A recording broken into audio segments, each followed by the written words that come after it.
Jamie. It is the holidays. It's the prime season for you to have your identity stolen. We're going to tell you about some unlikely places you may never have thought of where your personal information could be available right now for the taking.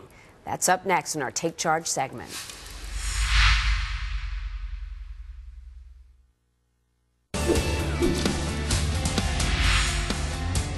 Keep an eye on your wallet, especially this season. Millions of people will get their identity stolen, and it can happen in places that you might never expect. In today's Take Charge Consumer Protection segment, see if you are at risk. We're joined by Robert Siciliano, a McAfee consultant, identity theft expert. We don't want this to happen, so we're so glad you're here.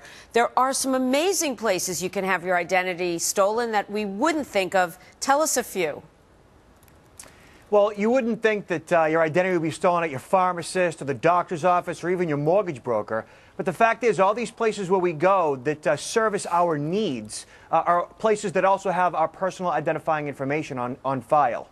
What is that information? What should we be cautious about giving out?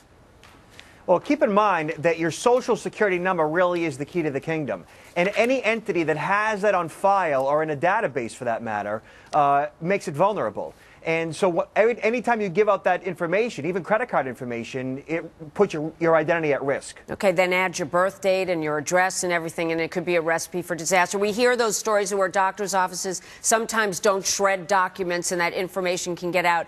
You also warn about e-cards. What are those?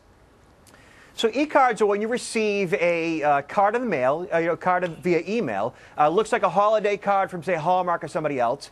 And, either your friends or your family or someone that loves you sent it to you. And what you have to do is then click the link, you open it up, you might have to download a player. And once you do that, it could very well infect your machine. So now you get a virus. And beyond that, they might ask you to click on certain links to enter personal identifying information. And ultimately, that can compromise your identity. It's just amazing because you'd think about maybe when you give your credit card in a store, someone might write the number down that's standing next to you. You really wouldn't think about the pharmacy or the doctor's office. So we appreciate the information, Robert. What steps should we take right now to protect our identity, especially this time of year? So first and foremost, I definitely recommend investing in antivirus. Antivirus protects your PC, antivirus, anti-spyware, anti-phishing, to make sure that your PC is secure. Because, Cyber Monday, we did a tremendous amount of shopping online, and throughout the holiday season, it's the same thing. And also consider identity theft protection and something called a credit freeze. A credit freeze locks down your identity so no one can open up new accounts under your name. So check your credit report, and when you get it and you're satisfied with it, freeze it so that no one else can apply for credit with your information. That's a great tip. Thank you so much, exactly. Robert. Great to have you here.